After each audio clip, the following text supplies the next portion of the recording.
우리가 준비한 대로 공부했었다면은 더 좋은 효과를 거둘 수 있었겠다 싶은 것만 딱 몇 가지 짚어드릴게요. 자, 9월 목평.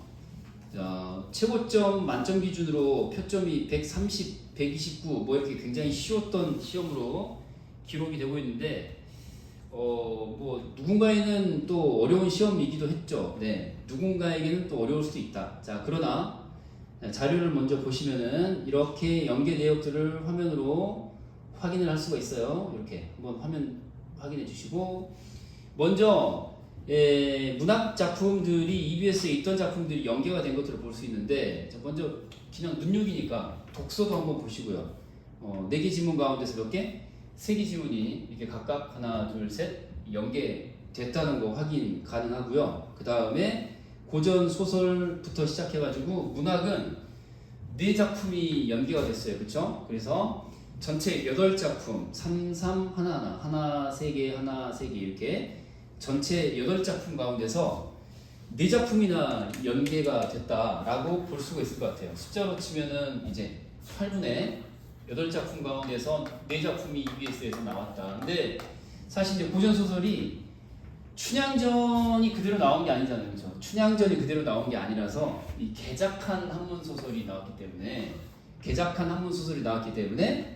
이걸 정확하게 연계다라고 말하기가 애매해질 수도 있겠지만, 그러나 같은 줄거리를 갖고 있는 작품이기 때문에 연계가 좀 변칙적으로 되었다라고 말할 수 있겠죠. 변칙적 연계. 그 다음에 현대시 둘 구조수필 복합지문에서는 현대시 우리 배웠던 작품 요거 나왔는데, 이때 중요한 게 뭐냐면은 이 북방에서라는 제목의 작품이 이 뱃살 현대시에 있는 출제 포인트만 봤어도 좋은 효과를 볼 수 있었다 이거죠. 자, 화면을 한번 잠깐 보시면은 이 뱃살 현대시 수특편에 3페이지야. 몇 페이지? 3페이지하고 4페이지를 이제 보시면 되는 거거든요. 이렇게 이제 수업 끝나고 한번 다시 한번 봐봐. 지금 책상 위에 있을 수도 있고 없을 수도 있고 한데, 배짱이 살리는 현대시 해가지고 나눠준 거 있었잖아. 수능 완성편, 수완편은 수업 시간 했고, 수특편은 자료 형태로 제공을 해줘서 여러분들이 이제 읽고 대비합시다 라고 했던 자료야 이게. 거기에 이제 3페이지를 보시면은 5번째 작품으로 배치되어 있었던 게 북방에서라는 제목의 작품이었어요. 이렇게.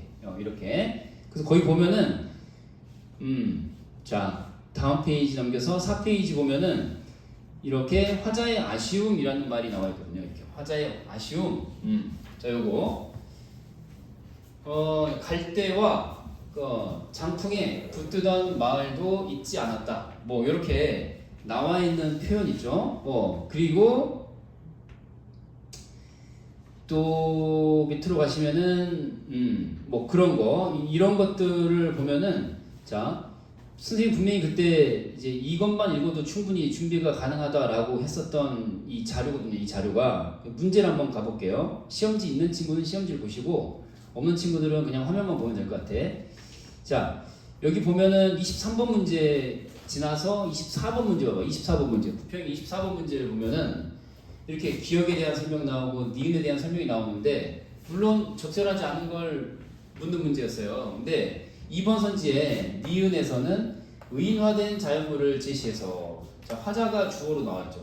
화자가 북방을 떠나면서 느낀 슬픔을 드러내고 있다 이렇게 돼 있잖아요. 그쵸? 그러면은 지문으로 가서 니은을 한번 찾아보도록 하겠습니다. 니은 한번 봐봐. 니은. 자, 니은을 보시면 이렇게 나와 있습니다. 니은. 이 보면은 자작나무와 이깔나무에 슬퍼하던 것을 기억한다. 밑에 뭐라고 나왔지? 갈대와 장풍에 붙드던 말도 잊지 않았다. 이렇게 나왔잖아요. 그죠? 그러니까 이게 슬퍼하다의 주체도 그렇고 붙들다의 주체도 그렇고, 그죠? 붙들던 말 그랬으니까 말을 하면서 붙들었다 이거 아니에요. 그죠?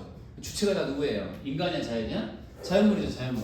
자연물들이 슬퍼하고 정서, 그 다음에 말하면서 붙들다라고 나와 있잖아요. 이게 이제 니은 설명의 선지 2번을 보시면은 의인화된 자연물을 제시했다. 그쵸? 누가 슬픔을 느껴? 화자가 슬픔을 느낀다 라고 돼 있잖아요. 우리 뱃살 현대시 수특편에도 보면은 이렇게 정리가 돼 있다 이거지. 화자의 아쉬움이라는 정서를 드러낸다. 아쉬움이라는 태도, 정서를 드러내는 거다 이거잖아요. 그래서 자료가 뒤로 돌려 이렇게 원래 이제 이렇게 나와 있죠. 똑같이 이렇게 자작나무와 이깔나무에 슬퍼하던 것을 기억한다. 블라블라. 의인화 이념이 있지. 의인화 나와 있잖아요. 의인화 거기다가 이제 화자의 아쉬움을 드러내는 표현이다. 화자가 아쉬워하는 거다. 이렇게. 그래서 2번 선지 똑같이 나와 있잖아요. 그렇죠? 정답이 2번인 건 아니에요. 적절하지 않은 걸 찾는 거니까. 그래서 이제 보시면은 이제 4번 선지에 일치되는 과정이라고 나와 있는데 정답은 4번이잖아요. 그렇죠? 24번 문제. 자, 상반된 상황이 시간의 추이에 따라서 일치되는 과정이라고 했는데 사실 떠나올 때하고 그다음에 돌아갈 때하고 그 두 가지 상황이 있잖아요. 북방에서 살다가 한반도로 내려와. 그죠? 이 문제 기억나요? 안 나요? 다시 북방으로 돌아가는 이야기잖아요. 그죠? 근데 내려올 때, 그 다음에 올라갈 때 이 북방의 상태가 내려올 때는 플러스야 마이너스야? 내려올 당시에는 플러스, 살기 좋은 곳이었잖아요. 근데 돌아가서 보니까 어때요? 먼 훗날에 돌아가서 보니까 뭔가 없고 그렇잖아요. 그래서 이제 마이너스로 바뀐 모습을 확인할 수 있었잖아요. 그죠? 그래서 일치되는 과정이라고 했으니까 일치되는 게 아니라 그쵸? 점점 더 간극이 더 벌어진다라고 봐야 되겠죠. 그래서 시간의 추이에 따라서 상반된 상황이 일치되는 과정으로 그랬어요. 리을하고 미음을 볼까요? 자, 문제 풀이를 하겠다는 얘기는 아니에요. 자, 리을 문제 풀이를 하는 건 아니야. 자료가 유용했다는 걸 확인해 드리는 거야. 자, 리을하고 미음을 비교해 보시면 이렇게 위에 그리고 아래 보면은 리을하고 미음 사이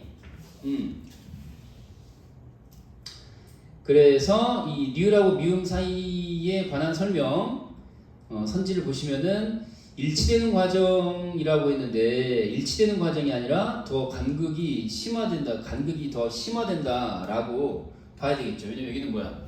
없이라고 했는데 여기는 뭐지? 쫓겨서라고 했으니까 여기는 슬픔과 시름에 쫓겨서라고 했잖아요. 여기는 뭐야? 슬픔도 시름도 없이. 그 당시에는 그러니까 떠나올 당시에는 기분 좋게 떠나왔는데 돌아올 때는 어때요? 슬픔과 시름에 잔뜩 쩔어가지고 돌아왔다는 얘기잖아요. 그렇죠? 일치되는 과정이 아니죠. 그래서 이제 얘가 체크됐어야 하는 건데 이제 우리 교재 자료에는 이제 이렇게 나와 있어요. 쭉 보시면은 밑으로 쭉 내려가서 그래서 이제 이렇게 뒤쪽으로 갈수록 그쵸 시간의 경과 자 그래서 뒤로 쭉 갈수록 뒤쪽이 뭐야 상실감 부재를 강조하는 쪽으로 흘러가는 거죠.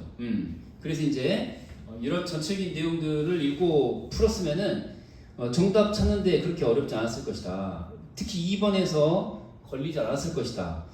23번도 볼게요.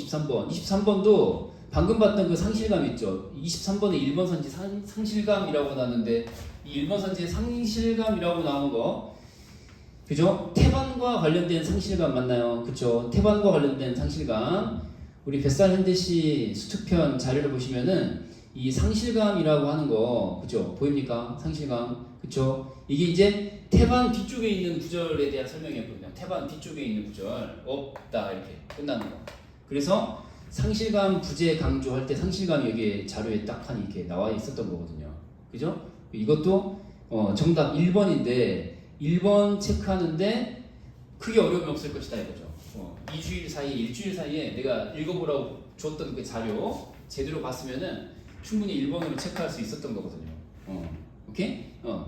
그래서 이 태반이라고 하는 게 방금 봤던 이 구절에 대한 설명 자료에 있던 거 이것과 관련된 태반이죠 이게 이 태반이라는 게 그죠? 그래서 이제 이렇게 도움을 받을 수 있었던 거고요. 다시 돌아와서 그 연계 내용을 간단하게 살피는 가운데 우리 자료 앞으로 공부 어떻게 할 거냐, 자료 활용을 어떻게 할 거냐를 얘기하고 있는 상황입니다. 먼저 소시지 구호를 한번 볼까요? 여러분들이 몇 호부터 받았는지 모르겠는데 몇 호부터 받았죠? 혹시? 10호 언저리부터 받지 않았나요? 소시지? 그쵸? 소시지 9호를 보시면은 칠판에 한번 띄워놔 볼게요. 9호를 보시면은 이렇게 똑같이 9호에 1번 작품이 북방에서 이렇게 나와 있었잖아. 9호에서 우리 풀었던 거거든. 9호? 소시지 9호? 그래서 여기도 보면은 2번 문제에서 뭐 슬퍼하던 것 이렇게 봐봐. 이게 지금 방금 봤던 24번하고 관련되는 거 아니야, 그치? 이거 그치 이렇게 1번 선지 그리고 또 보기 속에 뭐 상실감 이렇게 또 한번 나와 있고 이렇게 그쵸? 상실감을 드러내고 있는 작품이다. 이런 설명들이 나와 있었던 작품이었어요. 그러니까 이게 소시지가 굉장히 우리한테 도움을 줄 수 있다라는 걸 확인해 본 부분이다라는 거죠. 이렇게 소시지 9호에 나온 적이 있어요.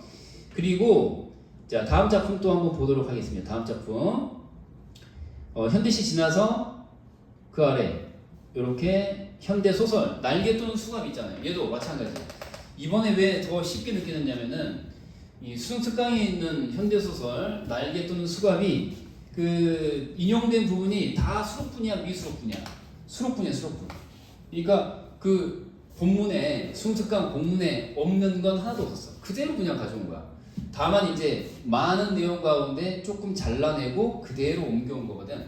그러니까 이제 현대 소설도 그렇게 어렵진 않았을 것 같아. 특히 선생님이 나눠준 소시지의 7호랑 그 다음에 15호를 보시면은 이게 15호면은 정말 비교적 최근 아니에요? 한 달 이는데 3주나 4주 이전에 제가 나눠드린 자료에 있는 거거든요. 15호의 11쪽, 13쪽을 보시면은 칠판 한번 봐보세요. 11호하고 15호의 11쪽부터 13쪽인데 이렇게 이 작품이 나와 있던 거지. 그러니까 우리가 시험 전에, 부평 전에 풀었던 자료에서 시험이 나왔다. 이걸 이제 강조하는 거야. 자, 이렇게 네 번째 작품으로 실려 있습니다. 작품 제목 날개 또는 수갑 이렇게 4번 제목.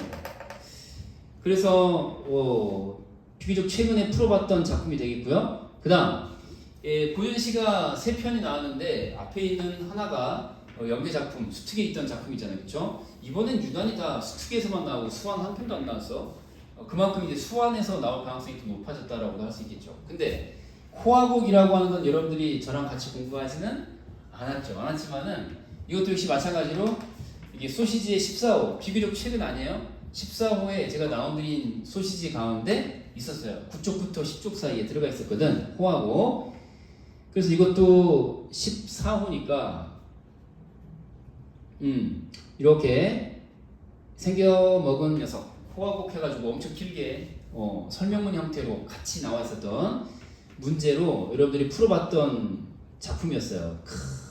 그래서 앞으로 이제 학습 방향이 어떻게 돼야 할 거냐에 관련된 얘기를 할 건데 보시다시피 우리가 공부했던 거 EBS에 있는 작품들을 공부해 두면은 시간 단축이 돼야 돼. 시간 단축되고요. 그 다음에 또 뭐야? 시간 단축되고 정확도도 훨씬 높일 수 있다라고 하는 것 그런 교훈을 이제 얻을 수 있는 부평이었다 이렇게 말할 수 있을 것 같아요. 그리고 앞으로 학습 방향 소시지 열심히 해야겠니? 대충 해야겠니? 열심히 해야겠지. 수능에서도 이제 역시 마찬가지로 도움을 크게 얻을 수 있을 것 같거든요. 그래서 소시지를 꼭 잘 보셔야 된다. 나눠드린 자료들 꼭 활용 잘 하시기 바랍니다. 아셨죠? 오늘 받은 거 몇 호? 18호. 18호부터라도 이제 열심히 하시란 말이에요. 그래서 이제 이번 시험은 칠판 보시다시피 예상 등급 컷이 이렇게 굉장히 높게 잡혀 있잖아요. 그렇죠? 그만큼 이제 쉬웠다라는 것을 보여주는 건데 여기 이제 최고점의 표점이 몇 점이라고 나왔어? 129, 130이라고 나왔잖아요. 이제 이거는 작년 수능에서 150이었던 거하고 크게 대비되는 거죠. 작년 태수능이 만점 기준으로 150점이 표점이었잖아요. 만점의 표점이 150점이었단 말이죠. 근데 130 언저리밖에 안 돼. 20점이나 낮다라고 하는 거는 굉장히 쉬웠다는 얘기죠, 시험이. 근데 등급 컷이 쭉 나와 있어요. 본인 점수 넣어가지고 확인해 볼 수 있을 것 같고요. 네. 자, 그리고 이제 어려웠던 문항들이 쭉 나와 있는데, 공통점이 있죠. 언매든 화작이든 선택 과목이 무엇이냐에 상관없이 공통되게 보여주는 현상이 있어요. 뭡니까? 문학이 리스트에 하나도 올라와 있지 않다. 문학 작품이 어렵다고 느낀 친구들이 그렇게 많지 않다는 거죠. 그러니까 1위부터 5위까지가 오답률 상위 문항 5개가 전부 독서나 업무화작으로 가득 차 있다는 거고, 사실 이제 6번쯤 오답률 상위 6위에 올라가 있는 게 사실은 31번 문제예요. 31번 문제. 31번 문제가 그나마 좀 어려웠나 봐. 근데 마침 또 그게 뭐야? 날개 또는 수갑이라고 하는 작품. 우리 이제 소시지로 부평 직전에 풀어봤었던 그 작품이거든요. 그래서 이제 그거 하나만 한번 슬쩍 봐볼게요. 슬쩍. 이제 뭐 문학 시간이나 독서 시간에 조기반 수업 시간에 다 다루고 설명하실 테니까 내가 자세히 설명해버리면 안 될 것 같고, 일단은 31번 문제를 봐봐. 31번 문제. 자, 시험지 있는 친구들은 31번을 봐봐. 그러니까 문제가 이렇게 나와 있어. 아니 설명을 하겠다는 건 아니고 풀이를 하겠다는 건 아니고, 이제 얼핏 봐서는 사실 이제 31번 문제가 답이 없어 보일 수 있어요. 그런데 이 보니까 뭐뭐 하는 것을 보니 앞뒤로 이제 확인해 보면은 뒷부분이 자 이렇게 이 논쟁이라는 게 나와 있잖아요. 이 논쟁. 근데 이 논쟁에 적극적으로 참여하고 있지 않다라는 얘기인데, 이게 지금 놀이객감으로 삼자는 이 잔상태의 눈짓을 읽었지만 이라고 있잖아요. 그러니까 이제 이를테면 이제 왕따시키자 뭐 이런 느낌인 건데, 왕따시키자고 하는 것에 동참하지 않는다라고 하는 건데, 그건 이 논쟁하고는 상관이 없는 거죠. 개인적으로 어떤 대상을 따를 시키겠다는 건데, 그게 지금 여기서 말하는 쟁점이 된 논쟁하고는 관련이 없는 거거든요. 화살표가 이렇게 연결이 안 돼. 이제 그런 걸 확인할 수 있는 건데, 그런 문제가 있었다라는 거죠. 그런 문제가 나왔다. 한번 검토해 본 거야. 자, 그래서 물론 이제 오답률 상위 문항에 나와 있는 건 아니지만, 오답률 상위 문항이 나와 있는 건 아니지만, 그래도 이제 문학이 31번 문제 정도는 조금 어렵게 느낀 친구들이 덜어 있었다라는 것까지 확인했어요. 자, 앞으로 공부 어떻게 해야 된다고? 소시지를 잘 하자. 소시지를 제때 잘 하자. 자, 소시지를 보시면은 표지 한번 넘겨봐. 오늘 받은 자료 소시지. 자, 표지를 넘겨보시면은 5개 작품 지문이 이제 나와 있잖아요. 그쵸? 5개. 그래서 매일 서로 다른 갈래. 매일 서로 다른 갈래. 그쵸? 배치가 돼 있다라는 거, 그거 확인 가능하고요. 요일별로 서로 다른 갈래 작품들이라는 거. 그래서 그 수능때까지 계속 여러분들에게 도움을 줄 수 있을 거라고 믿습니다. 그리고 연계는 이제 그렇게 가시면 되는데, 앞으로